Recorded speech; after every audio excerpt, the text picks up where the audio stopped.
the last time in Rhodesia to mark the end of British rule in Africa.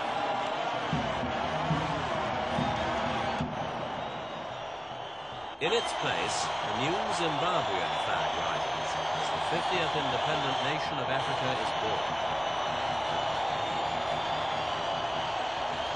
For the country named after its founding father, Cecil Rhodes, Zimbabwe's independence marks the end of an era.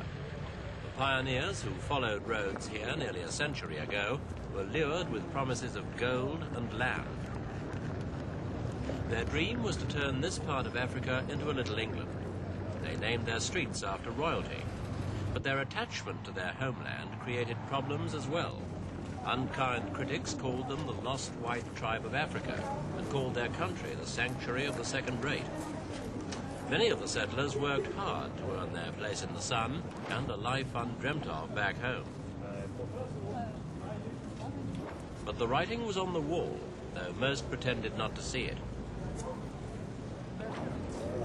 Premier Ian Smith had said it would take 1,000 years before majority rule came to Rhodesia.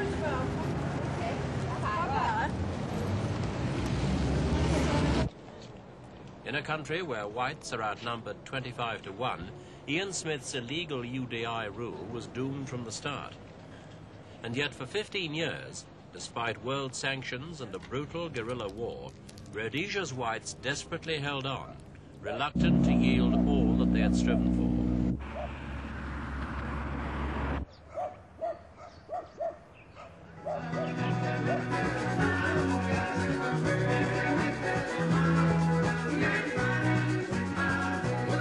The white dream was swept away this month. Rhodesia's capital gave itself a facelift and prepared for independence.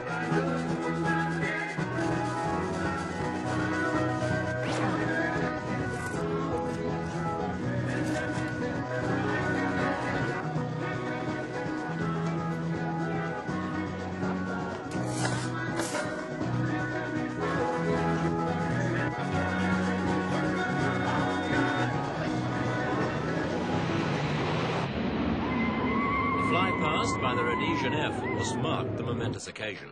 The British Crown was returning legality to Rhodesia. Since 1960, no member of the royal family had set foot on Rhodesian soil.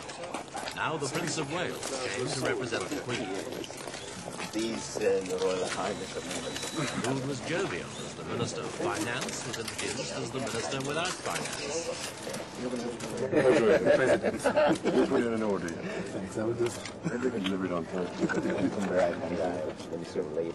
And as Prince Charles's motorcade drove into Rhodesia, it was obvious that everyone, both black and white, was eager to forget the past. Even in revolutionary bushland, they shouted, "Charlie, Charlie." It was as if the long years of rebellion had never been.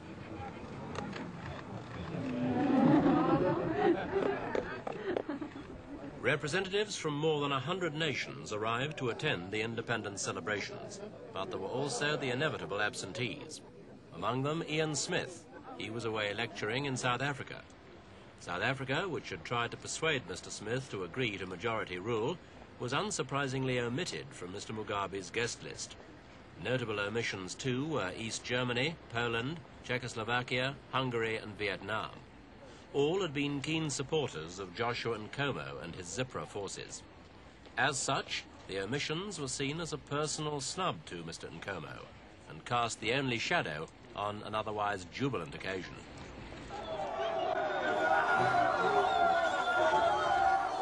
While most of the country's 220,000 whites stayed at home, hundreds of blacks tried to storm Rufaro Stadium to watch the independence celebrations. Few people would have predicted last April that within a year, Zimbabwe would be independent, a 7-year guerrilla war with 27,000 people died would end so smoothly, and that a high Tory government would oversee the rise to power of Mr. Robert Mugabe, an avowed Marxist. And yet, that's what happened. Mr. Mugabe's massive election victory dispelled the threat of civil war and made the transfer of power easier. Forces that were fighting each other a few months ago joined together as Zimbabwe's national army.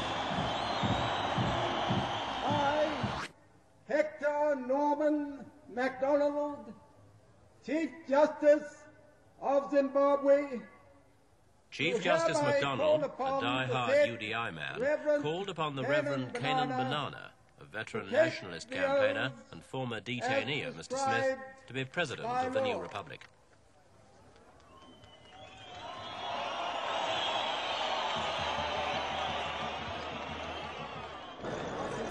I, Canaan Banana, do swear that I will be faithful and bear true allegiance to Zimbabwe and observe the laws of Zimbabwe. So help me God.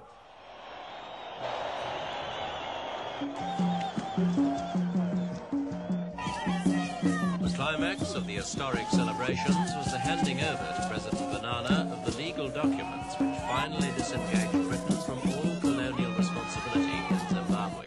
It is my very great privilege to hand to you these constitutional instruments, the symbol of your independence. I do so with the best wishes of all the people of Britain for the future peace and prosperity of your country.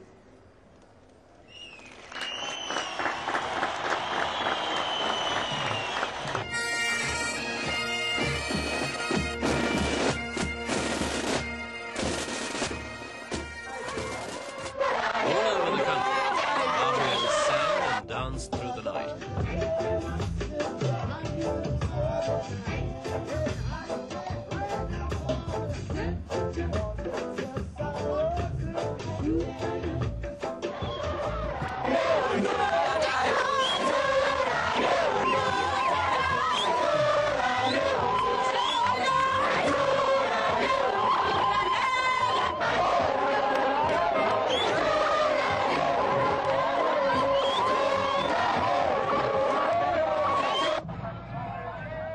One unplanned independence celebration saw scores of prisoners surge through the gates of Salisbury's central jail. They were soon rounded up and back behind bars. But in one of his first acts as Prime Minister, Robert Mugabe announced an amnesty for 9,000 prisoners. This means Zimbabwe's prisons will be, at least for the time being, the most underpopulated in the world. And also to Lord Soames and Lady Soames. Mr. Mugabe's tribute to Lord Soames was one of the most moving and remarkable. In the space of 4 months, a relationship begun in distrust had ended in mutual high esteem. Prime Minister, with your leadership, which I have come to admire enormously in these past few weeks, your strength of character, your leadership, the fact that you know exactly where you want to go. Lord Soames's confidence in Mr. Mugabe was echoed throughout the Western world. Mr. Mugabe had surprised everyone by preaching reconciliation and not revenge. And day in, day out, we fought a raging battle of words and tactics. We could actually participate in free and fair elections, fair it was. We had free and fair elections, and the result was what you now know. It was a definite expression of the wishes of our people. In the aftermath of war, the task of reconstruction will not be easy. A major problem facing Mr. Mugabe, who was also Minister of Defence, is the amalgamation of 3 different armies: his Zanla, Joshua Nkomo's Zipra, and the White Rhodesian forces. The big question mark is whether Mr. Nkomo, the erstwhile father of Zimbabwe, will settle for a minor role in the new government. A powerful force in Zimbabwean affairs, Mr. Nkomo has so far shown great restraint. He has used his influence to maintain the spirit of peace and unity. Will take your part in the rebuilding of Zimbabwe. When I say everyone, I mean everybody, including those people against We have got, all of us. We cannot build Zimbabwe if we do not, now all of us, join in as one nation, without any distinction of color or creed. If Mr. Mugabe has to tread carefully with his former rivals, he has to be even more careful with his former enemies, the white minority, and particularly the white farmer. With almost 1 million people waiting to be resettled, Zimbabwe's dependence on the whites is greater than ever. At the moment, the country is sufficient in food. But a mass exodus from the white community would provoke a serious crisis in the economy, as it did in Zambia, Angola, and Mozambique. Well aware of this, Mr. Mugabe has gone out of his way to allay white fears. He has appointed 2 whites to the sensitive posts of agriculture and industry, and he has promised not to introduce radical changes too quickly.